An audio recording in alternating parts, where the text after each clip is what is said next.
World War II, a global conflict of immense proportions. Behind the front lines, a secret war rage. Operation Bodyguard, a daring military deception. Double agents, phantom armies, and staged diversions. Manipulating German perceptions, shaping their decisions. A war fought with whispers, rumors, and phantom transmissions. The architects understood the power of information warfare.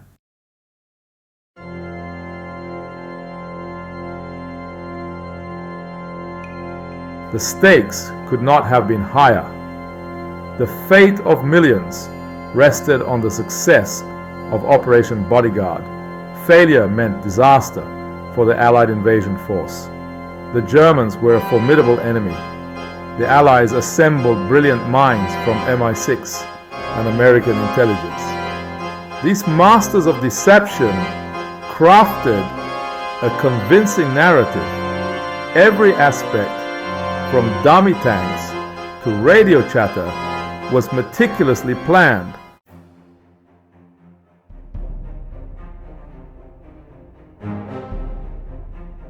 One of the most audacious elements of Operation Bodyguard was the creation of an entirely fictitious army group. This phantom force, christened the First U.S. Army Group, FUSAG, existed only on paper and in the carefully crafted deceptions fed to the German High Command. Its purpose, to draw German forces away from the true invasion site of Normandy and leave them vulnerable to the real Allied assault. The Allies knew that to make FUSAG convincing, it had to have a credible leader, a general whose reputation alone would strike fear into the hearts of the enemy. They found their man in General George S. Patton Jr., a brilliant, flamboyant, and notoriously aggressive commander. By placing him at the head of FUSAG, the Allies created a powerful illusion, a phantom menace that would tie down German divisions in the wrong place at the crucial moment.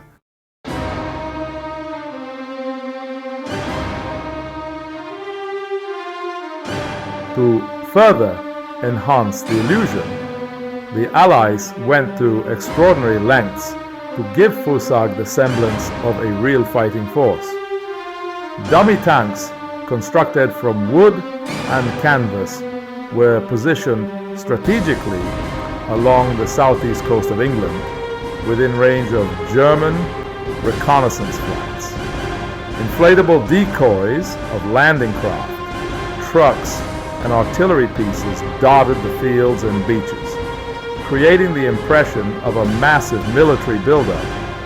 Radio operators, mimicking the traffic patterns of a real army group, sent out a constant stream of coded messages, further solidifying FUSAG's existence in the minds of German intelligence.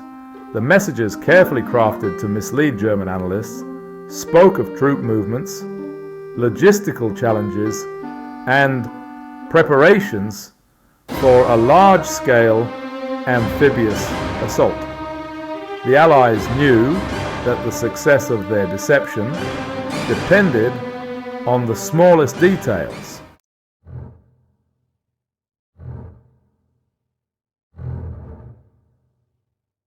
Every intercepted radio transmission, every blurry reconnaissance photograph of dummy tanks, every rumor planted by Allied agents served to strengthen the German belief that the main Allied invasion would target the Pas-de-Calais region. The Germans, convinced that they had correctly identified the Allied strategy, poured their defenses into the Pas-de-Calais, bolstering fortifications, deploying their most experienced divisions, and preparing for a decisive battle. The deception, however, extended far beyond dummy tanks and fabricated radio chatter. The Allies knew they needed to create a narrative so compelling, so consistent, that it would withstand even the most rigorous scrutiny by German intelligence. To achieve this, the Allies relied on a network of double agents, individuals who had infiltrated the German intelligence apparatus and who now risked their lives to feed misinformation to their unsuspecting handlers. Their bravery and sacrifice would prove essential to the success of Operation Bodyguard. The Pas-de-Calais region, close to England, held strategic importance. Hitler believed the Allies would strike there for a swift victory. The Allies exploited this using Operation Bodyguard to deceive the Germans. The Germans fell for the deception, unaware of the trap.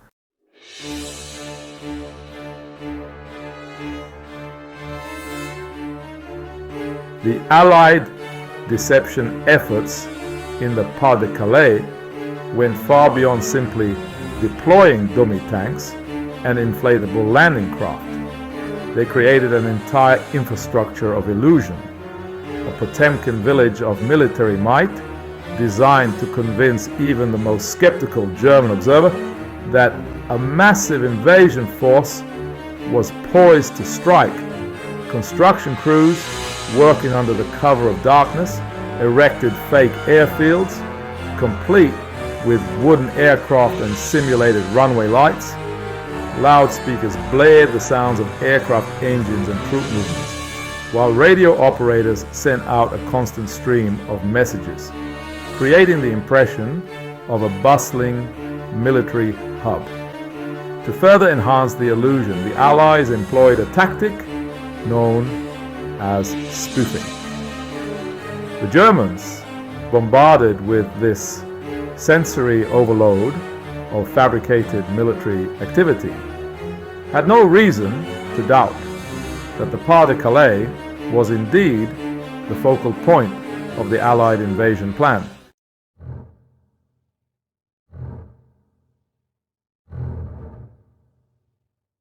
Section 3. Ghosts in the Machine. The Allies understood that to maintain the illusion of a massive military buildup in the Pas-de-Calais, they needed to control the flow of information reaching German intelligence. They needed to ensure that every intercepted message, every reconnaissance photograph, every rumor whispered by their agents reinforced the carefully constructed narrative of an imminent invasion in the Pas-de-Calais. To achieve this, the Allies turned to their network of double agents, individuals who operated in a shadowy world of betrayal, deception, and constant risk. These agents, codenamed the double-cross system, played a pivotal role in shaping German perceptions of the Allied invasion plans. Their clandestine efforts proved crucial in keeping the German war machine focused on the wrong target.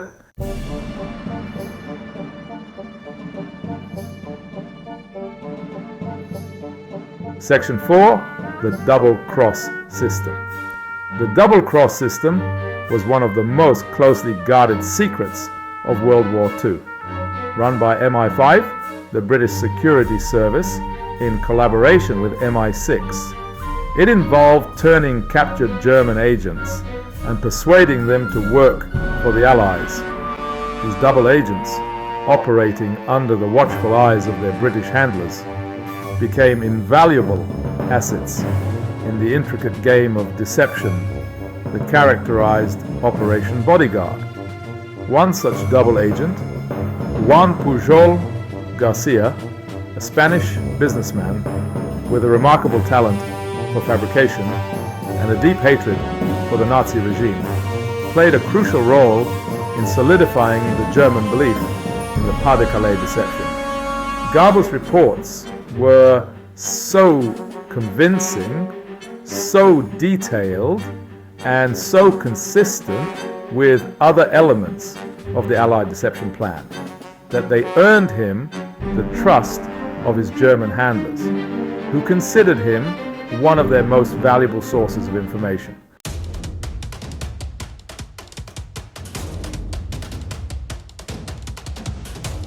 Section 5. The Fog of Deception. By the spring of 1944, the German High Command was completely ensnared in the web of deception woven by Operation Bodyguard. They remained convinced that the Pas-de-Calais was the primary target of the Allied invasion, despite mounting evidence to the contrary. Their judgment clouded by their own preconceptions and the relentless stream of misinformation fed to them by the double-cross system. They failed to see the true threat gathering on the beaches of Normandy. As Allied forces stormed ashore on the beaches of Normandy, the Germans, still fixated on the Pas-de-Calais, hesitated, believing that the landings were merely a diversion.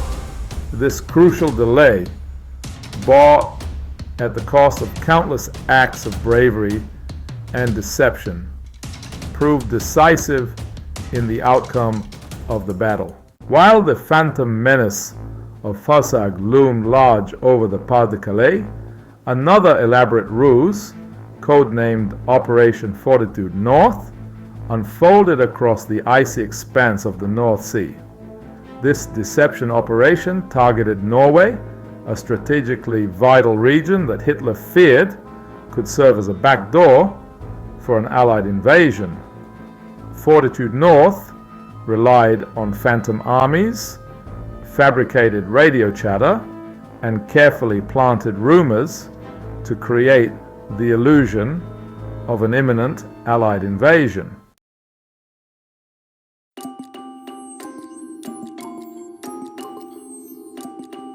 To add further credence to the Fortitude North deception, the Allies enlisted the help of Sweden, a neutral country with close ties to both sides of the conflict. Swedish diplomats, acting as unwitting pawns in the elaborate game of espionage, were fed carefully crafted misinformation about Allied intentions in Scandinavia. These rumors, designed to reach the ears of German intelligence, spoke of secret negotiations, troop movements, and logistical preparations for a large-scale invasion of Norway. The Allies knew that the Germans, already paranoid about the possibility of an Allied attack in the north, would be quick to believe any information that confirmed their worst fears. They exploited this vulnerability with ruthless efficiency, using Sweden as a conduit for their carefully crafted disinformation campaign. The Germans, already stretched thin across multiple fronts, fell for the ruse, diverting valuable resources and manpower to defend against a threat that existed only in the minds of their enemies.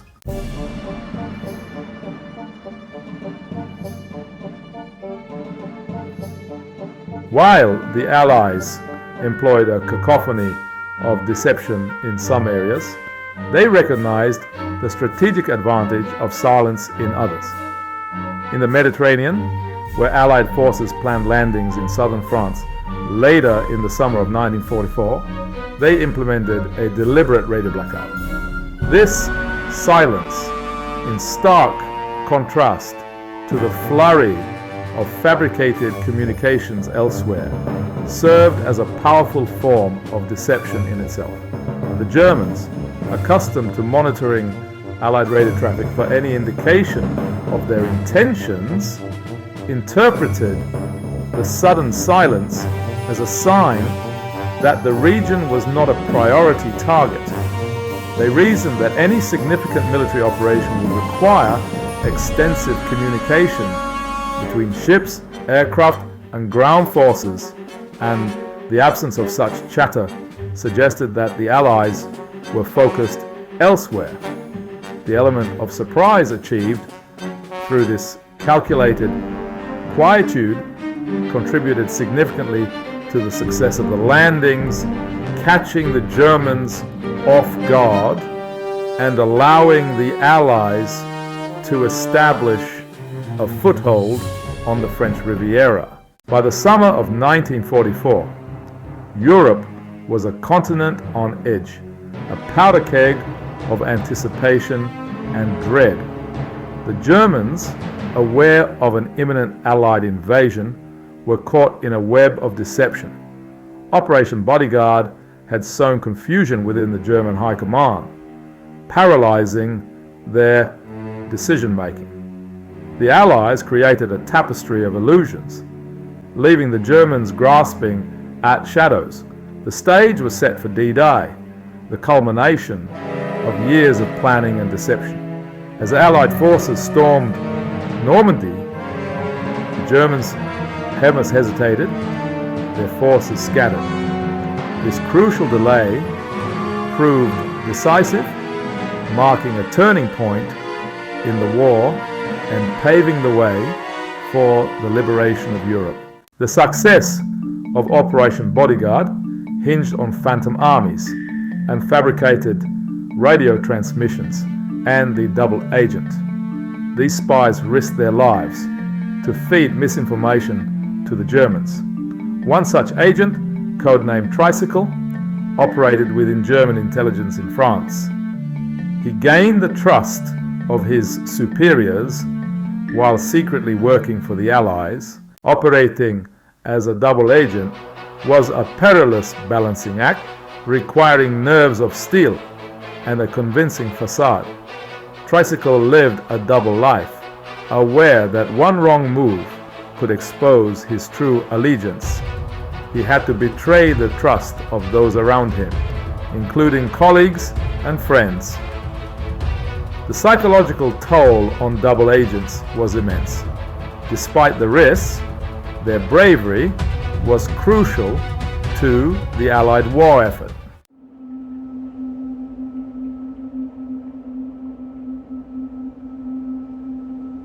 Tricycle's role in Operation Bodyguard was multifaceted. He not only provided valuable intelligence on German defenses, but also actively participated in disseminating misinformation, subtly influencing the decisions of his German superiors and reinforcing their belief in the carefully crafted deceptions spun by the Allies. He planted rumors, leaked fabricated documents, and even staged events designed to mislead German intelligence. For instance, knowing that the Germans were monitoring Allied radio traffic for any indication of their invasion plans, Tricycle suggested to his superiors that a large-scale amphibious landing was imminent near Calais, a strategically important port city in northern France.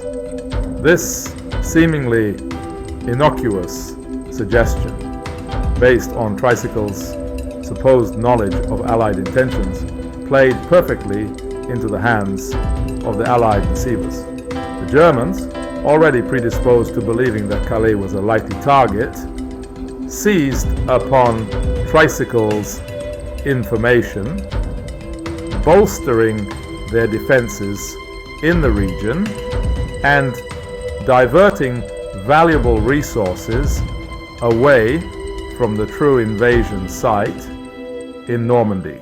Tricycle's actions, along with those of countless other double agents, came at a heavy price. Many paid the ultimate sacrifice, their true identities uncovered by the Gestapo, leading to capture, torture, and execution. Even survivors faced an uncertain future, their contributions largely unknown. Some struggled with their wartime actions, haunted by betrayal and the human cost. Yet their bravery and cunning played a pivotal role in the Allied victory, turning the tide of the war and saving countless lives. As the sun rose over Normandy on June 6, 1944, Operation Overlord began. Operation Bodyguard's impact became clear to the German High Command. The Allied forces crashed upon the shores, catching the Germans off guard. Years of planning and bravery culminated in this moment. Operation Bodyguard misled the Germans, paving the way for the liberation of Western Europe.